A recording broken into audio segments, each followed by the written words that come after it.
Shalom, Bapak Ibu Saudara yang dikasihi oleh Tuhan. Berjumpa lagi dengan kita di program Renungan Keluarga Kristen. Kita bersyukur kasih setia Allah dahsyat. Bapak Ibu Saudara, sebelum kita merenungkan firman-Nya, mari kita berdoa. Terima kasih Tuhan, kami mengucap syukur untuk kebaikan Allah. Hari ini kami diizinkan Tuhan menikmati kembali kebaikan demi kebaikan Tuhan. Hari ini kami mau menikmati firman-Mu. Hari ini kami mau belajar. Hari ini kami mohon urapan Tuhan Kau nyatakan. Hamba-Mu bersama Bapak Ibu Saudara di tempat masing-masing saat kami belajar firman. Kami dituntun untuk memahami kebenaran firman-Mu. Mengenal Engkau di dalam kebenaran. Berkati ya Allah.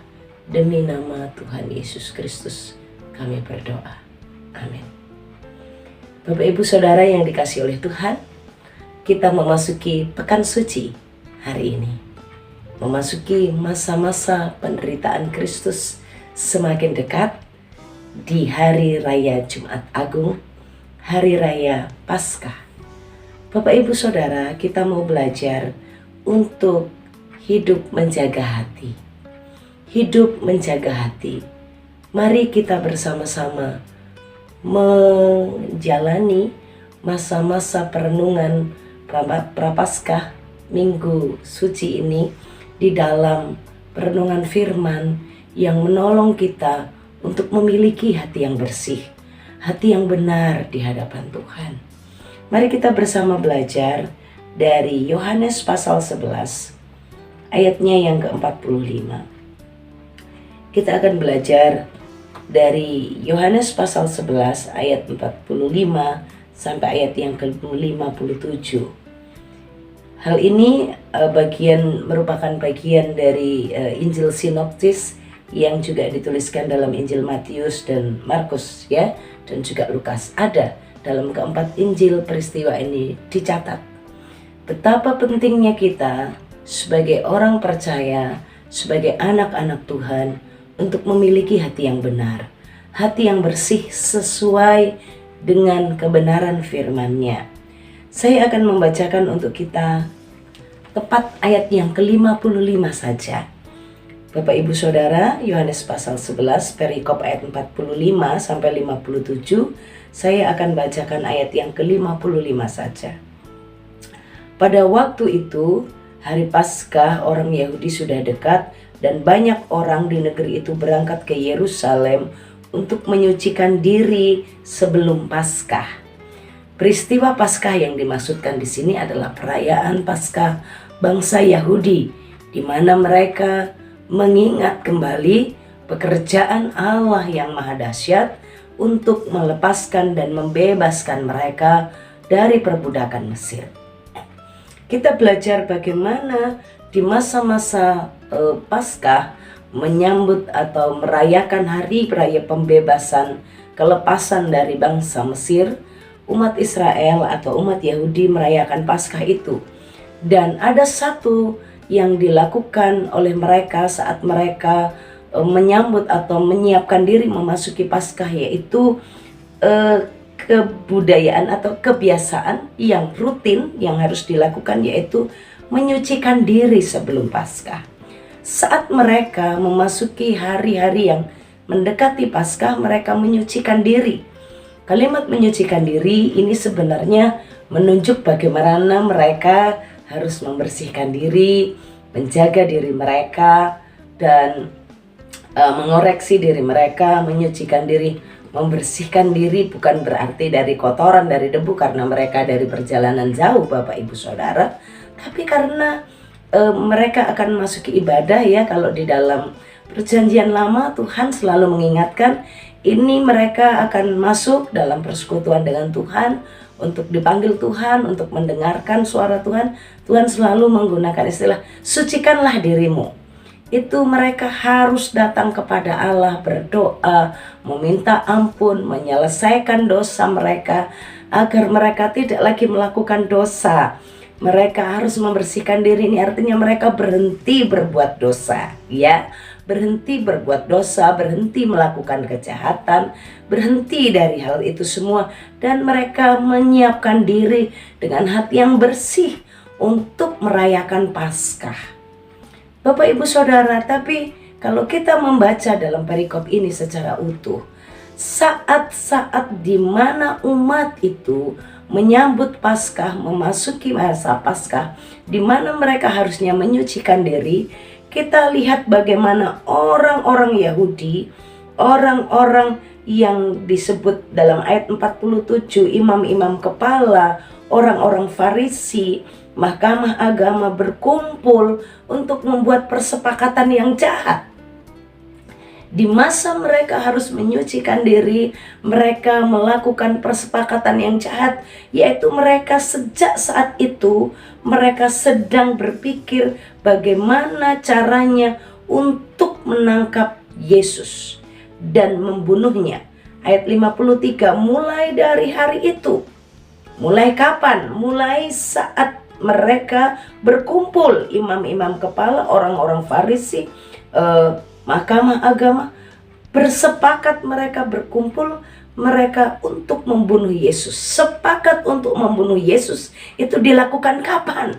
Di saat mereka menyambut Paskah, di saat mereka menyucikan hati mereka, menyucikan diri mereka, saat mereka berhenti harusnya menjauhkan diri dari dosa, menjaga hati mereka untuk tidak melakukan kejahatan, untuk menjauhi larangan-larangan Tuhan. Tapi justru di situ mereka bersepakat untuk membunuh Yesus. Bapak Ibu Saudara, di dalam Injil Matius pasal yang ke-26 ayatnya yang ketiga. Pada waktu itu berkumpullah imam-imam kepala, tua-tua bangsa Yahudi di istana imam besar bernama Kayafas, ayat yang keempat, dan mereka merundingkan suatu rencana untuk menangkap Yesus dengan tipu muslihat dan untuk membunuh Yesus. Bapak Ibu Saudara yang dikasihi oleh Tuhan, bagaimana seharusnya anak-anak Tuhan hidup di dalam hati yang benar. Mereka hendak merayakan Paskah. Mereka sedang merayakan hari besar di mana mau bersyukur, mau melakukan ibadah raya. Tapi di saat mereka juga menyucikan diri, hati mereka, ucapan mereka, tindakan mereka tidak berhenti dari kejahatan, bahkan mereka bermufakat, dan di sini dituliskan dengan jelas menangkap Yesus dengan tipu muslihat. Tipu muslihat, dengan bersekongkol, dengan merancangkan kebohongan-kebohongan, kepalsuan-kepalsuan ini. Ya Bapak Ibu Saudara, hal yang begitu luar biasa menjadi perenungan buat saya dan buat Bapak Ibu Saudara. Adakah di saat kita mengenang pekerjaan Tuhan, pembebasan Tuhan, perbuatan Allah yang melepaskan kita dari dosa, di mana kita harus sebenarnya mengenang, memperingati kembali dalam diri kita karya-karya Allah, tapi sebenarnya hati di sisi lain yang dilakukan adalah hatinya merancangkan tipu muslihat, bahkan tidak seorang diri tapi bersama-sama. Dan itu karena sama-sama banyak teman, banyak konconya, ya mereka lakukan saja. Mereka bersepakat, dan rundingan ini dilakukan di mana? Di istana imam besar, pemimpin agama. Bapak Ibu Saudara yang dikasihi oleh Tuhan, memasuki Paskah di masa-masa kini, buat saya dan Bapak Ibu Saudara, Paskah di masa perjanjian baru, di masa ini, di masa sesudah Kristus disalib, kita diingatkan Paskah ini adalah hari pembebasan Kristus untuk saya dan Bapak Ibu Saudara dari dosa. Hari pengorbanan Kristus yang menyatakan kasihnya yang begitu besar. Apakah saya dan Bapak Ibu Saudara sama seperti orang-orang yang belajar Taurat, ahli-ahli Taurat, ahli-ahli kitab, orang-orang Farisi, para teolog-teolog saat itu yang memahami ilmu keagamaan, ilmu tentang Tuhan, tapi hati mereka hidup di dalam kejahatan. Mereka masih terus, bahkan mulai saat itu yang harusnya menyucikan diri, mereka tidak menjaga hati mereka. Bahkan mereka salah memandang Yesus. Dimulai dari hati yang iri, dimulai dari hati yang jahat. Hatinya iri melihat Yesus yang semakin melakukan banyak mujizat dan banyak orang yang bertobat karena Lazarus dibangkitkan. Banyak orang dan mereka mulai khawatir dan takut. Ketakutannya, kekhawatirannya melihat Yesus membuatnya salah memandang Yesus, sehingga hati mereka jahat kepada Tuhan. Saya secara pribadi merenungkan begini Bapak Ibu Saudara. Di masa-masa memasuki Pekan Suci Jumat Agung, di mana Kristus berkorban untuk saya, mati untuk saya, bangkit untuk saya. Masihkah di tengah situasi yang takut, di tengah situasi yang sulit, di tengah situasi yang mungkin terancam karena ekonomi, karena kesulitan, karena sakit penyakit, kita memiliki pikiran yang jahat terhadap Tuhan? Kita menuduh Tuhan, kita mengata-ngatai Tuhan, kita menyalahkan Tuhan. Memang saya dan Bapak Ibu Saudara tidak menangkap Yesus dengan tipu muslihat saat ini dan membawanya untuk disalibkan. Tetapi di dalam hati kita, di dalam mulut kita, kita yang mau merayakan Paskah, kita yang mau merayakan Jumat Agung, yang mau mempersiapkan diri memasuki perjamuan kudus di Jumat Agung, hati kita, ucapan kita masih jahat terhadap Tuhan. Menuduh Allah melakukan yang tidak baik di tengah kesulitan dan kekurangan kita. Mari, masa-masa ini menjadi perenungan yang besar untuk kita. Betapa kasih Yesus besar. Kalau di minggu-minggu Jumat Agung ini, minggu-minggu mau memasuki Paskah ini, kita berada dalam situasi yang sulit. Bapak Ibu Saudara, jangan salah melihat Tuhan. Jangan salah menilai Tuhan. Dan jangan salah mengucapkan kata-kata tentang Tuhan. Tuhan terlalu besar kasih-Nya buat saya dan Bapak Ibu Saudara. Maka kita bukan hanya menyucikan hati, menyiapkan diri memasuki masa Jumat Agung, masa perjamuan kudus di minggu ini, tetapi marilah kita juga menjaga diri agar kita tidak terjebak seperti orang-orang Farisi dan ahli-ahli Taurat, yang mereka menyucikan diri, tetapi sikap mereka jahat kepada Tuhan. Mereka dengan tipu muslihatnya merancangkan hal-hal yang jahat kepada Yesus. Bapak Ibu Saudara, adakah di hati kita saat ini marah dengan Tuhan, mengeluh dengan Tuhan?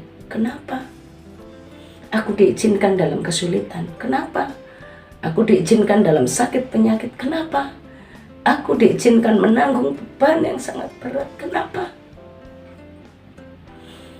Justru kita bersyukur. Terima kasih Tuhan, karena di dalam bebanku yang berat, Engkau ada bersamaku. Terima kasih Tuhan, aku tahu sekarang aku sulit, tapi kalau dosaku Engkau hapuskan, surga Engkau berikan, aku percaya kesulitanku pasti akan dapat kuhadapi bersama dengan Engkau yang mendampingi aku selalu.